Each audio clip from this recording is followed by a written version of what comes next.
The ERi-TV news broadcast crew and I, Delayed Sahaya, are now ready for your daily news briefing at 10:30 local time. But first, let us catch up with the major headlines.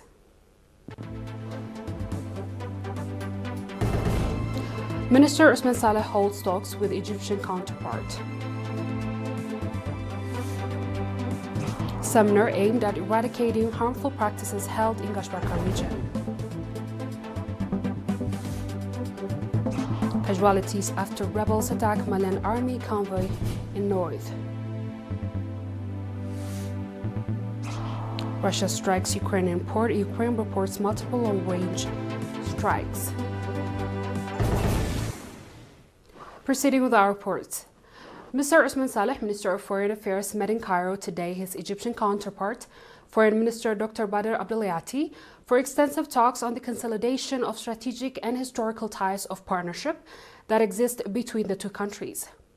The two foreign ministers discussed in a greater depth current development in the Horn of Africa and coordination of respective positions of both countries on matters of mutual interest.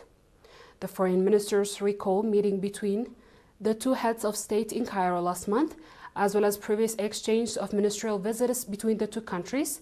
In this regard, Foreign Minister Usman Saleh and his Egyptian counterpart noted that conducive work ground has been accomplished to alleviate the bilateral ties of friendship and cooperation of the two new high-level and thereby augment benefits of interest of both people.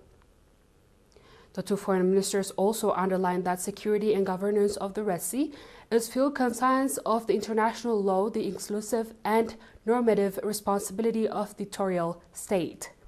Foreign Minister Usman Saleh also met in Cairo Mr. Massad Boulos, President Trump's senior advisor of Arab and African affairs, for extensive talks on the enhancement of Eritrea-US bilateral ties, as well as on the broader regional matters and developments.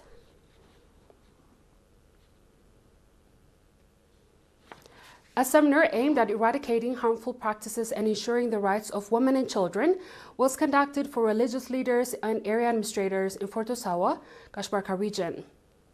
Mr. Idris Mohammed, head of the Ministry of Labor and Social Welfare in the subzone, said that although the awareness-raising activities being conducted have registered encouraging results, coordinated efforts targeting remote areas of the subzone are still required to achieve a total eradication of harmful practices. Mr. Aragay Mabrahtu, acting administrator of the subzone, called on religious leaders and area administrators to strengthen their participation in efforts and take into account the negative psychological and physical effects of female genital mutilation and underage marriage on women and children. Noting that eradicating harmful practices that cause serious health complications among women is the responsibility of every citizen, the participants called for active participation of the public in the effort.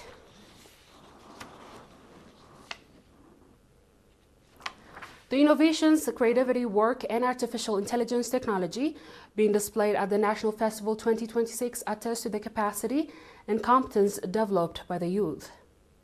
The innovation, creativity, and AI-generated display, which are aimed at promoting productivity, have received wide acclaim from visitors. Noting the importance of encouraging young people to engage in innovation and creativity activities in order to enhance their development, the visitors called on the government institutions and the public to provide the necessary support. Engineer Luul Kidane, coordinator of the program, said that 35 innovative products displayed at the festival are expected to support the daily activities of society.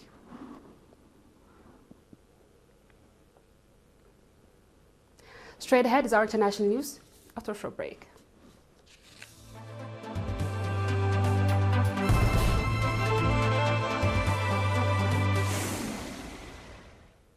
Welcome back. The Malian army convoy leaving strategic northern town of Anefis was attacked on Saturday morning by Tuareg rebels, military and security officials said. Fighters from Tuareg Nationalist Movement, FLA, and Al-Qaeda-linked jihadist group JNIM temporarily seized the town on July 4th in the latest a series of coordinated attacks in the West African country. The source within the FLA also confirmed the incident. Images sent by FLA shows that they said were drones among army prisoners. The recent violent clashes in Anafis left around 30 Malayan soldiers dead and about 60 wounded, according to the official tool released on July 12th by the General Staff. On July 10, the Malayan Army and Russian paramilitaries from African Corps regained control of Anafis after several days in intense fighting. Mali has struggled to contain a jihadist insurgency that has plagued the country since 2012. Russia's defense ministry said on Friday that its forces continue to strike Ukrainian port and related vessel, destroying energy storage, tanks, naval drones, while Ukraine said it had carried out multiple long-range strikes against Russian targets in the recent days, destroying Tu-95 strategic bomber at the Russian Angel military airfield in Strov region. Ukrainian drone attack struck multiple regions across Russia from Friday night into Saturday morning, killing 9 people and injuring dozens. Ukrainian President Vladimir Zelensky said on Saturday that his forces had successfully hit 2 Russian logistic hubs and an oil facility. Russia's defense ministry said on Saturday that its air defense forces had intercepted and destroyed 379 Ukrainian drones overnight from Friday to Saturday across nearly 20 federal regions, as well as on the Sea of Azov in the Black Sea. A Ukrainian drone attack on the Russia's prolonged region left 1 person dead and another injured, according to the official authorities. And meanwhile, the strike on energy facilities in Kursk region cut power to more than 46,000 people. On our last report, flash floods tore up through Juri city in Indian-administrated Jammu and Kashmir, killing at least 10 people on Sunday, 19th July, local media reported. Several more were missing. Torrential rain had swollen a Durwali River, which broke through the embankments, wrecking homes and vehicles and driving residents from the low ground. India's weather officials warned of more heavy rain, thunderstorms and lightning across the federal territory. Chief Minister Jammu and Kashmir Omar Abdullah said the government will do everything possible to help those affected in the post on X.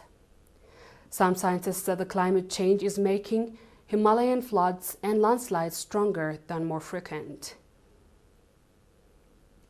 Dear viewers, we've come to the end of tonight's news. Let's have a quick recap of the headlines.